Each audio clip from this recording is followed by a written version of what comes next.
In this video, we are going to show you how to upload any PDF file to Flowith.io. Now here, once you have logged into your Flowith.io account, you would want to go to this prompt here, right, where you type everything.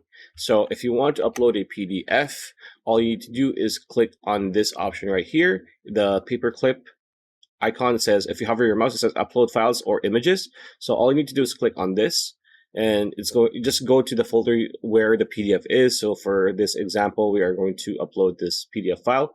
And as you can see, it is quite fast. Even if the PDF file has a lot in it, it's still a small size file.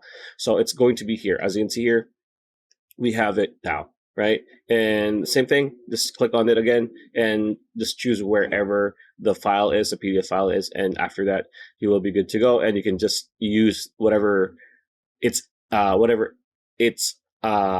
contents are for whatever project you're doing with Flowith. So pretty much it. That's the video. Hope you liked it. Like, comment, share, subscribe, ring that bell icon. I'll see you on the next video.